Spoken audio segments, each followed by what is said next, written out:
Jadi dalam kanker usus besar ada beberapa faktor risiko yang bisa kita hindari. Faktor risiko tersebut adalah terutama makanan yang mengandung karbon yang tinggi, yang dimasak dengan suhu yang tinggi, kemudian alkohol, tentu merokok juga merupakan faktor risiko yang bisa kita hindari.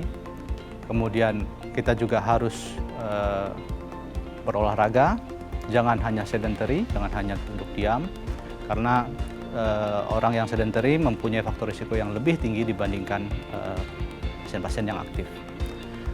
Sedangkan untuk kanker usus besar sendiri, karena sering tidak ada gejala, sangat disarankan untuk dilakukan screening, yaitu pemeriksaan kolonoskopi di awal pada pasien-pasien yang mempunyai faktor risiko yang tinggi, seperti misalnya pasien-pasien dengan hubungan keluarga yang ada kansernya, kemudian pasien-pasien yang mempunyai risiko tinggi yang lain. Dengan kolonoskopi kita bisa melihat adanya tumbuhnya polip, sehingga kita bisa melakukan tindakan seawal mungkin. Kita harus ingat bahwa pasien-pasien yang didiagnosis pada stadium-stadium awal memberikan prognosis yang jauh lebih baik dibandingkan pasien yang didiagnosis pada stadium-stadium akhir. Jadi saran dari saya adalah lakukan screening bila Anda mempunyai faktor risiko, hindari merokok, hindari alkohol, berolahraga yang teratur, kemudian tentu saja hidup sehat dan bahagia. Baik, Anda masih bersama kami di Bincang Sehati dan kita masih membahas tema kita hari ini seputar penyakit kanker usus besar, apa penyebabnya, gimana gejalanya, dan gimana cara mengatasinya. Nah, kalau Anda punya pertanyaan seputar tema kita hari ini, boleh ya tanya-tanya di 021-290-3244 atau DM Instagram kami di @bincangSehati.tv. Kita masih bersama dengan Dr. Emerson Budiarman Masli, SPB, dokter spesialis bedah, subspesialis bedah digestif konsultan dari Mandaya Royal Hospital Puri. Oke dok, kanker usus besar. Serem banget ya, maksudnya kayak kita tahu pencernaan itu kan sangat vital untuk manusia. Muncullah kanker di usus besar. Nah, kanker usus besar ini sendiri by definition secara medisnya kondisi seperti apa gitu dok? Jadi kanker usus besar ini adalah kanker atau neoplasma ganas ya, yang timbul di usus besar. Jadi usus kita itu walaupun sebetulnya satu tabung, terbagi-bagi menjadi lambung dan duodenum di atas, usus halus yang di tengah-tengahnya, dan usus besar di bagian akhir sampai rektum. Nah, kanker usus besar ini adalah bagian usus besar yang mulai dari sekem atau yang usus sebelah kanan, usus besar sebelah kanan hingga ke rektum ke bawah. Dok, oke, sambil mungkin kita flashback dikit ya, kayak di pencernaan kita kan mungkin orang taunya itu orang makan di mulut, masuk ke lambung, dibuang jadi feses, end produknya lewat dubur gitu. That's simple. Tapi kan di dalamnya pasti lumayan complicated. Tadi dokter menyampaikan mungkin dalam satu tabung tapi ada beda titik, beda nama, beda anatominya, beda fungsinya gitu. Nah, kalau boleh di spill dikit sih dok, kayak saluran pencernaan kita itu mulai dari mana sehingga di dalamnya itu kayak usus itu ada apa aja dan kenapa ini munculnya di usus besar gitu. Jadi kalau kita bicara saluran pencernaan itu sebetulnya dimulai dari rongga mulut. Rongga mulut, kelenjar ludah, gigi geligi, tenggorokan masuk sampai ke esophagus, sampai ke lambung. Kemudian dari lambung itu makanan masih dicerna secara mekanik gitu ya, masih dihancurkan, di grind gitu, kayak blender, dicampur dengan asam lambung dan sebagainya, masuk ke usus 12 jari. Usus 12 jari itu bercampur dengan enzim-enzim dari pankreas, bercampur dengan cairan empedu yang dikeluarkan dari hati. Setelah itu masuklah dia ke usus halus. Absorpsi makanan dan nutrisi terutama terjadi di usus halus. Di usus halus. Absorpsinya terutama terjadi di usus halus. Ya kan? Usus halus itu panjang, kurang lebih sekitar 6 meter, 5-6 meter lah jadinya ya. Panjang ya dok? Yang ada, tapi bervariasi ya, tidak selalu segitu ya. Oke, kemudian dari situ akan makanan itu didorong masuk ke dalam usus besar. Bagian pertama dari usus besar yang bersambung dengan usus halus itu kita sebut sekem, gitu ya. Di situ di ujung sekem itu ada usus buntunya. Oh, yang sangat fenomenal sekali itu ya dok ya? Populer gitu ya. Populer. Jadi makanan itu didorong masuk ke dalam situ, ke dalam sekem, masih dalam bentuk sebetulnya semi solid, cair sebetulnya di situ, masih belum berbentuk padat. Kemudian dari situ akan didorong ke arah dubur, ke arah anus. Kurang lebih usus besar itu rata-rata ya 80-90 cm. Panjangnya dari sekum sampai ke bawah gitu ya, kurang lebih. Ada yang lebih panjang, ada yang lebih pendek, bervariasi, tapi average-nya segitu. Kemudian dalam masa sisa makanan itu masuk ke dalam usus besar, itu airnya diserap. Sehingga yang tadinya berbentuk cair di sekum akan menjadi padat sampai di ujung anusnya. Oke, kemudian setelah itu ditumpuk sementara di rektum gitu, artinya menjadi massa fekal yang cukup besar, kemudian timbullah sensasi untuk buang air besar. Gitu. Jadi dalam usus besar itu sebagian besar nanti airnya akan diserap habis. Dan akhirnya jadilah end produknya yaitu feses yang kita keluarkan lewat BAB kita. Seperti itu. Oke. Jadi kenapa makanya kita selalu, dokter-dokter itu selalu bilang kalau ada pupnya keras, minum air lebih banyak supaya air yang diserap itu masih bersisa di fekalnya. Berarti masih ada kemungkinan untuk masih ada sisa meskipun kan diabsorb semua. Iya, tidak 100%. Baik. Kalau diabsorb 100% nanti pupnya jadi batu, Mas. Tapi ada peranan serat nggak dok di situ dok? Tentu, serat itu akan menahan cairan di dalam stoolnya, di dalam fekalnya gitu ya. Jadi serat itu akan membuat fekal itu menjadi lebih bisa menahan air. Gitu ya, lebih berbentuk, lebih bisa menahan air sehingga keluarnya bentuknya lebih bagus. Oke ya. Jadi itu fungsi ya, ini kayaknya kembali ke belajar IPA dulu gitu ya. Sebelum akhirnya kita ngomongin kenapa akhirnya di usus besar ini terjadi kanker gitu ya. Nah, tapi kalau ngomongin kankernya itu sendiri, kenapa kok di usus besarnya ada tidak di usus halusnya gitu? Di dalam saluran pencernaan kita, bagian yang paling sering kena kanker itu saluran pencernaan ya, itu di lambung paling sering, sama di usus besar. Di usus halus agak jarang, bukannya tidak ada tapi agak jarang. Penyebab utamanya sebetulnya belum dipastikan gitu, tapi kemungkinan besar karena beban dari makanannya sendiri sebetulnya ya. Dan banyak terjadi pencampuran kalau di lambung ada sel-sel yang menghasilkan asam lambung dan sebagainya. Kalau di usus besar karena dia menahan beban fekal gitu ya. Jadi iritasinya lebih banyak. Oke, jadi kita harus tahu bahwa transit time itu selama berada di dalam usus besar, makanan itu akan memberikan iritasi juga sedikit banyak ke dalam lining usus kita gitu ya. Jadi kenapa seringnya munculnya di situ mungkin disebabkan karena itu, walaupun secara penelitian belum bisa disebut kenapa banget gitu ya. Oke, masih banyak faktor yang bisa menyebabkan kenapa terjadinya kanker usus besar ya, dari faktor A, B, C dan lain sebagainya ya. Oke, nanti kita lanjut lagi ya di segmen selanjutnya ya. Oke, pemirsa, kami akan kembali saat lagi, kita bersama kami di Bincang Sate.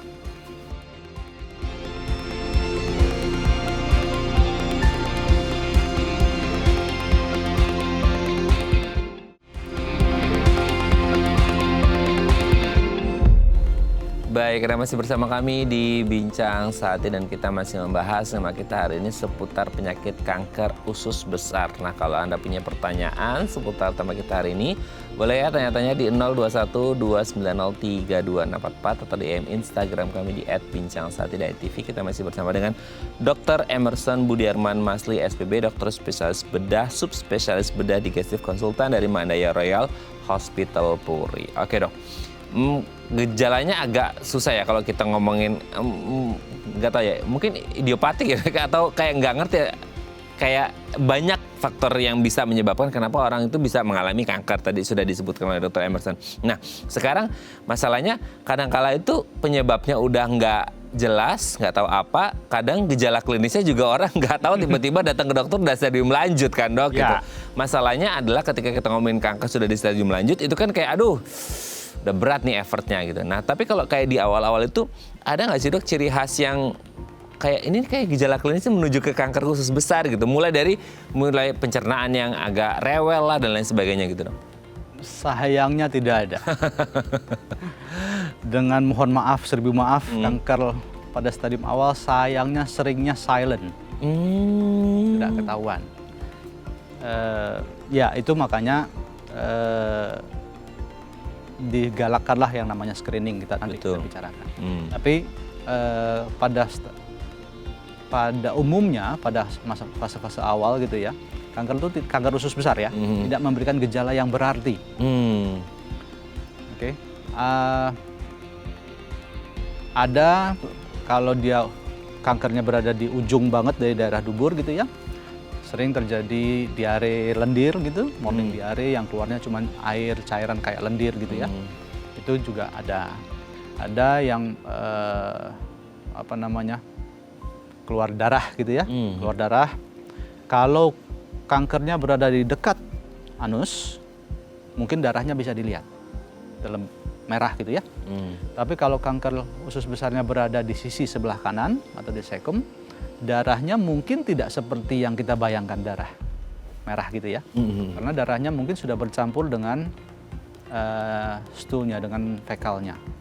Jadi warnanya mungkin sudah tidak merah menyala gitu, ya kan? Kemudian ada perubahan frekuensi yang tadi kita bilang, kita bicarakan. Yang tadinya mungkin sehari cuma sekali menjadi lebih sering. Itu pun biasanya kalau perubahan frekuensi itu terjadi kalau kankernya di sisi sebelah kiri dari usus besar. Kalau di sisi sebelah kanan mungkin tidak ada. Oh gitu. Nggak ada perubahan, nggak terasa apa-apa. Oke. Ada juga yang mengatakan cramping gitu ya, cramping dari abdomen gitu ya. Cramping itu kalau tumornya masih kecil biasanya tidak ada. Kalau tumornya sudah cukup besar, sudah mulai terjadi gangguan pasase, iya akan terjadi cramping. Nah yang tidak enaknya kalau sudah di fase-fase akhir, yang sering ketemunya fase-fase akhir gitu ya, tumor itu sudah menghambat, mengobstruksi saluran dari usus besarnya. Jadi dia menutup sebagian besar dari usus besar, sehingga BAB tidak bisa turun, tertahan di dalam usus besar. Kemudian ususnya menjadi kembung, kemudian kelihatan kembung gitu ya, begah, muntah-muntah kadang-kadang, ya kan? Tidak bisa BAB, mungkin angin pun tidak keluar. Biasanya itu sudah karena obstruksi, tertutup lumennya. Umumnya kalau sudah obstruksi itu umumnya tumornya pasti sudah besar. Nah yang fase-fase awal, di stadium-stadium awal seringnya tidak ada gejala apa-apa. Nah, itu ketika mulai tumbuh dari kecil-kecil itu orang nggak ngerasa nyeri sama sekali? Nggak ada. Nah sekali lagi tidak ada sensasi nyeri di dalam usus. Oh iya tadi ya, tidak ada sarafan untuk merespon itu ya? Nyeri itu nggak ada. Usus itu hanya bisa merasakan dilatasi, membesar gitu ya. Sehingga kalau dia dilatasi rasanya nek gitu ya, begah gitu ya yang tadi dibilang. Tapi tidak ada rasa di dalam usus ya, tidak ada rasa sensasi tajam. Begini dok, kalau kita ngomongin tanda-tanda atau gejalanya kan sangat, bahkan mungkin nggak mild lagi, bahkan mungkin nggak ada gitu ya, apalagi di awal karena silent banget tadi dokter Emerson sampaikan. Nah, ada nggak jelas misal ada orang nih ya, kayaknya dia dalam satu masa hidupnya itu tidak ada masalah dengan makanan ini, tiba-tiba di satu umur tertentu dia intoleran sama makanan tertentu, itu bisa jadi tanda nggak dok? Enggak. Oh nggak bisa juga? Nggak ada. Ya yang penting karena dia tidak ada tanda-tanda itu, yang penting harus kita awasi adalah risk faktornya ya.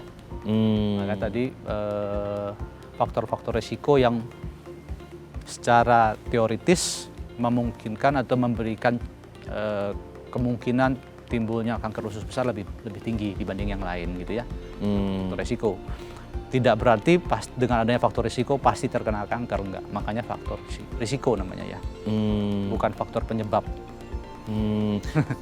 Sama mungkin gini, kayak tadi ya dokter kan ada ngomongin kita masalah habit aja nih, masalah habit orang buang air gitu ya. Apakah gara-gara mungkin dok ya, jadi karena keseringan perut begah, tandanya sih hanya mungkin yang kerasa begahnya, tapi nggak ngerti bahwa ini mungkin akan menuju ke kanker usus besar gara-gara end produknya itu kelamaan kesimpan, transit time-nya tadi dokter sampaikan. Ya, transit time tentu teoritisnya begitu ada, tapi tidak bisa kita pastikan gitu ya. Jadi karena cancer sendiri kan terjadi intinya adalah perubahan genetic mutation. Ya kan? Jadi genetic mutation itu bisa karena selnya genetiknya terkena onkogen, tumbuh menjadi kanker. Tapi kalau hanya itu aja kadang-kadang juga enggak. Ada gen lain yang mengontrol kehidupan sel-sel ini. Kalau gen kontrol ini hilang, fungsinya juga bisa timbul kanker. Ada gen lain yang merepair, memperbaiki kerusakan yang terjadi. Kalau gen yang merepair ini rusak juga akan terjadi kanker. Jadi sangat-sangat banyak faktornya. Banyak faktornya. Sama gini dok, ini tuh kan kalau ngomongin pencernaan berarti kan sedikit banyak pasti ngomongin tentang apa yang jadi oral intake-nya orang-orang kan, apa yang dimakan konsumsi. Nah kalau mungkin makanan itu tidak terlalu, ya sekali lagi kita tidak bisa mengotak-ngotakan bahwa ini pasti bukan gitu. Tapi kan kayak gini, sekarang kan ada orang bilang kayak, oh kalau dari pola diet seseorang, let's say contoh dok ya, makanan yang mengandung arang kayak yang dibakar-bakar, katanya yang dibakar itu kan carcinogenic gitu, sel pemicu kanker. Nah itu bisa pengaruh juga nggak? Ya, bisa jadi. Sekali lagi itu termasuk dalam faktor risiko. Baik.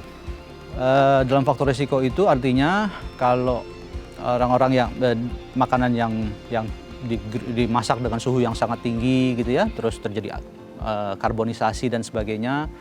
Orang yang sangat sering mengkonsumsi itu mempunyai risiko lebih tinggi terkena kanker usus besar dibanding yang tidak. Tapi kalau ditanya apakah semuanya yang makan bakar-bakaran terus kena kanker, ya enggak juga. Enggak juga. Sementara Indonesia banyak banget lagi makanan bakar-bakaran ya. Dia bingung nih, goreng nggak boleh, bakar nggak boleh. Makanya semuanya dalam moderasi. Moderasi. Itu ada lagunya dok, yang sedang-sedang saja. Nah, seperti itu. Nah, tapi proses terbentuknya kanker itu sendiri bisa berlangsung berapa lama sih dok? Di awal-awal itu bahkan mild pun nggak ada gitu. Umumnya awalnya mulai dengan polip kecil gitu ya. Baik. Polip itu ada kayak tumbuh di dalam liningnya usus gitu ya, dalam mukosanya usus. Polip itu tumbuh makin lama makin besar, begitu dia sudah membesar gitu mengakibatkan gejala biasanya udah lebih besar gitu ya. Nah, dari mulainya muncul polip ini sampai timbulnya kanker itu biasanya butuh beberapa bulan sampai beberapa tahun, tidak dalam hitungan hari.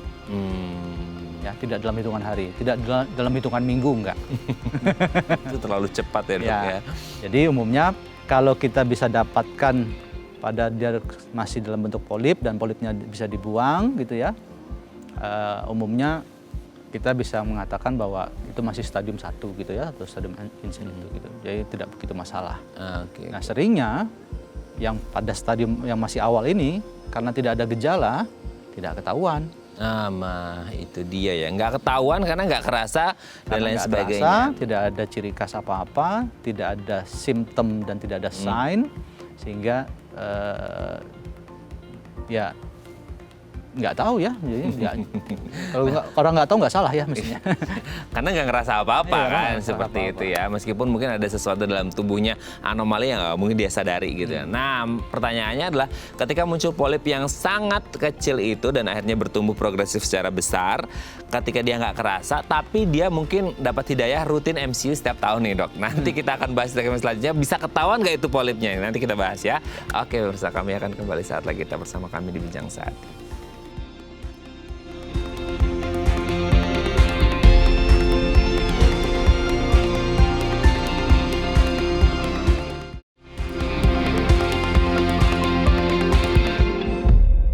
Baik, karena masih bersama kami di Bincang Sehati dan kita masih membahas tema kita hari ini seputar kanker usus besar. Kalau ada punya pertanyaan seputar tema kita hari ini, boleh ya tanya-tanya di 0212903244 atau DM Instagram kami di @bincangsahatidayat.tv. Kita masih bersama dengan Dr. Emerson Budiarman Masli SPB, dokter spesialis bedah, subspesialis bedah digestif konsultan dari Mandaya Royal Hospital Puri. Sorry dok. Nah kalau kita udah ngomongin kayak tadi gejalanya nggak ada gitu ya, dan akhirnya orang harus periksa bahwa oh kayaknya saya dapat hidayah mau MCU gitu ya, meskipun polipnya nggak kerasa sama sekali gitu. Nah masalahnya kan orang kita tuh kadang-kadang ini tidak stereotip ya, tapi biasanya datang ke dokter ketika sudah ada keluhan. Masalahnya adalah kalau kita ngomongin kanker, keluhan itu udah kayak menuju ke stadium lanjut atau stadium akhir. Nah kalau untuk orang yang kayak dia rutin MCU gitu ya dok ya, itu bisa nggak ketahuan meskipun polipnya masih kecil? Bisa. Jadi kita lakukan standarnya dengan kolonoskopi. Oke. Oke, itu gold standar untuk diagnostiknya dengan kolonoskopi.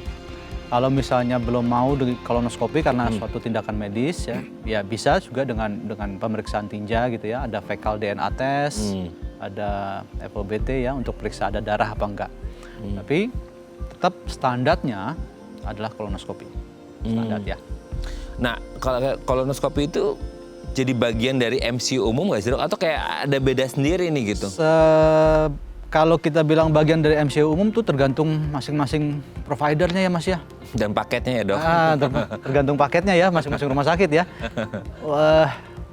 Disarankan sebetulnya untuk pasien-pasien dengan faktor risiko yang jelas atau dengan umur 50 tahun ke atas gitu ya, tentu disarankan kolonoskopi. Di Indonesia agak jarang dipaketkan dalam MCU. Baik. Di Indonesia agak jarang. Bukannya nggak ada, tapi agak jarang dipaketkan dalam satu MCU. Macam-macam faktornya. Macam-macam faktornya. Oke, jadi kalau mungkin merasa ya dengan range usia mungkin 50 ke atas dengan beberapa risk factor yang tadi sarannya disebutkan. demikian. Usia 50 WHO bilang gitu ya. Tapi tentu kalau ada faktor risiko yang lebih lebih jelas gitu ya, tentu lebih awal lebih baik. Lebih awal lebih baik ya untuk menghindari hal yang tidak diinginkan ya. Oke dok, sebelum lanjut ini ada DM Instagram dari pemirsa. Saya bacakan dari Pak Rizky. Dok, saya sering BAB berdarah juga nggak tuntas. Perut kerasa kembung, begah dan badan tuh sering kerasa lelah padahal nggak lagi banyak kegiatan. Ini ada ciri-ciri kanker usus besar nggak ya? Nah, ini udah berdarah, BAB berdarah nih yang. Ya gini, satu apakah mungkin kanker usus besar? Mungkin Pak. Kalau mungkin. Ya kan, saya nggak bisa bilang tidak. Gitu.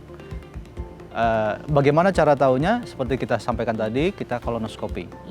Ya kan, kita kolonoskopi supaya kita bisa melihat di dalam kolonnya. Okay. Tapi secara umum, kalau hanya BAB berdarah itu juga bisa disebabkan oleh penyakit-penyakit lain. Tidak hanya karena kanker. Umumnya yang paling sering BAB berdarah itu karena hemoroid, umumnya. Oh, wasir ya? Ya, umumnya. Kalau kita masih bisa lihat BAB-nya keluar darah, umumnya karena hemoroid. Itu pertama. Kemudian yang merasa cepat lelah, bisa iya, bisa tidak karena kanker. Biasanya kalau karena kanker, cepat lelahnya karena anemia, ya, karena perdarahan sedikit-sedikit, dan sedikit-sedikit sehingga tidak disadari menjadi anemi. Kemudian pasien merasa cepat lelah. Tapi tidak selalu orang yang merasa cepat lelah adalah kena kanker. Kan begitu ya, nggak bisa dibolak-balik gitu ya. Betul. Jadi caranya satu-satunya untuk bisa memastikan adalah dengan untuk usus besar adalah dengan screening atau pemeriksaan kolonoskopi. Jadi, kalau memang sudah ada gejala seperti itu, disarankan dilakukan kolonoskopi. Jadi saya tidak bisa menjawab apakah itu kanker apa bukan, ya kan? Oke, jadi tidak tahu ya karena ini masih sangat awal sekali gitu ya. Ya, jadi disarankan diperiksa. Silahkan diperiksa untuk mengetahui ya Pak Rizky, semoga bisa menjawab pertanyaannya ya. Nah, tapi kalau kayak untuk menegakkan diagnosisnya dari kolonoskopi itu sendiri nanti hasilnya seperti apa dok? Bahwa untuk ini sudah ditegakkan bahwa ini adalah colon cancer. Jadi pada saat kolonoskopi nanti akan ketemu polip atau akan ketemu tumornya. Kalau dia hanya polip kecil gitu bisa diangkat secara keseluruhan. Biasanya kalau polipnya kecil. Kalau polipnya besar biasanya tidak bisa diangkat secara keseluruhan, dilakukan biopsi. Diambil sampelnya. Ya, jaringannya diambil sampel. Jangan membayangkan biopsi itu diambil besar, enggak. Biopsi pada kolonoskopi itu jaringannya hanya diambil 1 mili, 1-2 mili gitu ya. Di beberapa tempat diambilnya sedikit-sedikit. Dari jaringan itu diperiksakan ke laboratorium. Nanti dari situ akan diketahui apakah ini kanker atau bukan. Dari situ baru kita tindak. Banyak orang tahu sama biopsi dok, metastasis nanti nyebar. Tolong diluruskan dok. Jadi gini, kanker itu tidak dilakukan apa-apapun nyebar. Baik. Oke.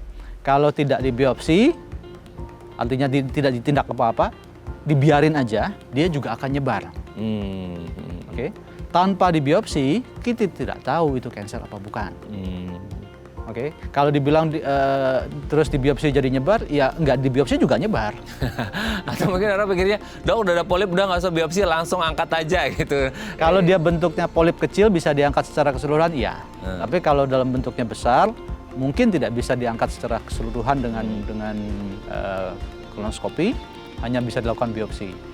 Dan tetap harus dikerjakan, disarankan dikerjakan. Ya kan, jangan merasa habis di biopsi terus kankernya jadi lebih cepat nyebarnya, enggak. Karena di biopsi atau tidak biopsi masih ada kemungkinan bahwa itu akan menyebar. Ya. Oke dok, oke nanti kita lanjut lagi dok ya di segmen terakhir ya. Oke, pemirsa kami akan kembali saat lagi kita bersama kami di Bincang Sehat.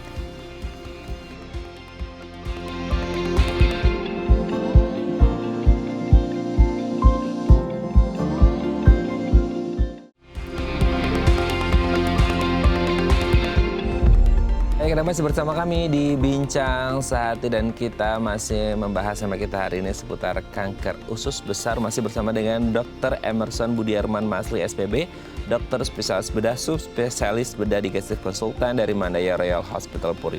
Oke dok, setelah dilakukan kolonoskopi gitu ya dan akhirnya biopsi dan akhirnya sudah ditegakkan diagnosis bahwa ini adalah kanker. Kalau yang polip kecil mungkin bisa dengan kolonoskopi diangkat. Permasalahannya adalah kalau polipnya sudah membesar dan case-nya kadang-kadang orang mulai keluhan karena sudah terjadi perburukan ya, progresivitasnya sudah banyak dan sudah berlangsung bertahun-tahun seperti itu. Nah, untuk dengan kasus yang besar seperti itu, tadi Dr. Emerson menyampaikan kalau sudah besar nggak hanya sekadar diangkat aja. Berarti kan kalau orang kepikirannya cancer, kalau cancer ini kan dia muncul apa ya kayak manifestasi klinisnya tuh kelihatan ya dok, kayak ada kayak benjolan. Nah, ini kan harus operatif, invasif, atau konservatif dulu bisa? Ini kan kayak, dok boleh nggak sih konservatif dulu, jangan operatif gitu? Jadi begini, modalitas terapi pada kanker usus besar itu multimodalitas gitu ya, tidak hanya surgery. Surgery adalah salah satu komponennya, kemudian tentu kemoterapi, ya kan, kemoterapi ini termasuk dalam hal ini imunoterapi dan sebagainya. Kemudian radiasi. Pada fase-fase awal di mana kanker usus besar masih bisa dioperasi dan bisa diangkat dengan bersih, itu memberikan hasil yang lebih baik pada fase-fase awal. Ya kan, sehingga mungkin hanya operasi saja selesai. Oke? Tidak perlu harus sampai berkelanjutan.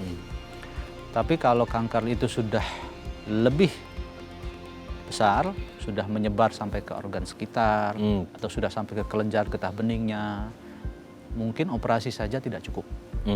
Mungkin harus dilanjutkan dengan kemoterapi, dan pada beberapa kasus mungkin harus perlu juga dengan radiasi. Gitu ya. Urutannya yang mana, apakah operasi dulu, kemoterapi dulu, baru ini, itu tergantung dari kondisi kankernya, tergantung dari temuan awalnya. Kadang-kadang kita melakukan terapi itu dibalik, jadi istilahnya neoadjuvan gitu ya.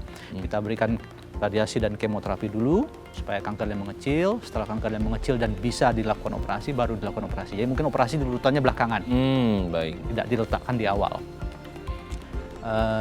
Seringnya kalau kita berbicara yang mana memberikan hasil terbaik, tentu kalau selama masih bisa diangkat dengan bersih secara surgical, tentu memberikan hasil lebih baik dibandingkan tidak bisa diangkat secara bersih. Betul. Logikanya selalu begitu ya. Kalau secara surgical tidak bisa diangkat bersih, berarti prognosisnya tentu tidak lebih baik gitu ya, dibandingkan kalau bisa diangkat secara bersih. Nah, pada beberapa pasien yang menolak untuk operasi, ya kan, memang kita bisa melakukan pemberian kemoterapi langsung gitu ya, dengan hasil patologi kita berikan kemoterapi gitu ya. Cuman kita harus ingat, efek dari kemoterapi itu tidak instan. Ya, kemoterapi itu tidak diberikan satu kali saja. Nah itu dia. Ya kan, kemoterapi itu diberikan dalam beberapa kali, dalam beberapa siklus, dalam jangka waktu tertentu. Nah itu dia. Sedangkan operasi itu instan istilahnya, kayak mie instan. Betul. Cross seksional, langsung dikerjakan, langsung diangkat. Efeknya langsung, umurnya diangkat. Ya kan, barangnya 10 cm kita buang. Kalau kita berikan kemo, tidak seperti itu. efeknya tidak dengan satu kali pemberian kemo langsung hilang, ya kan? Dia butuh beberapa kali kemo, mungkin setelah siklus ketiga atau siklus keempat baru tumornya ada secara signifikan mengecil gitu ya. Dan itu butuh waktu. Itu yang kedua, itu yang pertama. Yang kedua, tidak seluruh obat kemo itu memberikan efek yang sama pada kanker yang sama sekalipun. Ya. Jadi kadang-kadang diberikan obat kemo A gitu ya pada si pasien ini berbeda dengan obat kemo A diberikan pada pasien B. Gitu ya. Jadi tidak memberikan efek yang sama kadang-kadang. Sehingga obat kemonya mungkin harus diubah. Jenisnya diubah, dosisnya diubah. Teman-teman dari hematologi onkologi akan lebih paham tentang itu ya. Berbeda dengan operasi. Ya kan? Kalau operasi kita lakukan, kita angkat bersih gitu ya. Sekali operasi ya sudah gitu ya. Tumornya terangkat. Kalau operasi tidak bisa bersih, nah itu barulah dilanjutkan dengan kemo. Nah, masalahnya kan orang selalu kepikiran kalau cancer itu adalah quote unquote nggak bisa bersihnya dok, masih berisa kayak masih ada debris-nya gitu, puing-puingnya, ya, sisanya gitu. Kalau kita bicara quote unquote tidak bisa bersih, sebetulnya yang kita bicara, kalau kita lihat bahwa kenapa kanker bisa timbul karena ada mutasi genetik ya, saya bilang ya. Mutasi genetik tidak bisa kita operasi. Betul. Jadi apapun yang kita kerjakan, kita hanya mengangkat bulk dari tumornya sebetulnya, ya, dengan disertai dengan pembuluh darah dan kelenjar-kelenjar yang berada di sekitarnya, ya kan? Itu yang kita anggap quote unquote bersih gitu ya. Bukan berarti setelah selesai operasi terus pasti selama-lamanya tidak muncul kanker, enggak. Karena yang penyebabnya karena mutasi genetiknya tadi kan. Nah, berarti harus minum obat dan akankah ada masa remisinya dok? Jadi kalau pada fase awal setelah kita operasi, kalau misalnya kita lakukan tindakan operasi, ya kan, dinyatakan tidak ada kelenjar yang terkena, dinyatakan tidak ada pelebaran, metastasis dari tumor, ya kan, hanya terconfine di dalam saluran usus, mungkin tidak perlu obat kemo apa-apa. Baik. Masih perlu surveillance, ya, artinya kita harus tetap awasi pasien itu, ya kan. Kita awasi setiap sampai 5 tahun ke depan gitu. Kalau biasanya setelah lewat 5 tahun, kalau tumornya tidak muncul lagi, pasiennya tetap disease free gitu ya, kita anggap pasiennya cure. Kita anggap demikian. Mungkin setelah itu ada surveillance tambahan lewat 5 tahun, tapi tidak seketat pada saat fase awal. Oke, baik. Oke dok, 1 jam sudah kita bersama, kayaknya nggak cukup ya dok ya, kita butuh seharian ngomong ini dok. Thank you dok, sehat terus, salam untuk keluarga di rumah dan teman-teman di Mandaya Royal Hospital. Selamat pagi dok. Selamat pagi. Oke pemirsa, itu tadi perbincangan kita dengan Dr. Emerson, semoga bermanfaat ya. Dan jangan lupa untuk terus menyaksikan konten-konten inspiratif kami di platform The Eye Plus. Saya Raden Mathias pamit, sampai jumpa, selamat kembali beraktivitas di hari Kamis yang indah ini. Ingat, jaga kesehatan pencernaan Anda, nggak usah mukbang deh ya, kita apalagi yang berbahaya itu bisa mengganggu pencernaan Anda. Sampai jumpa. Terima kasih.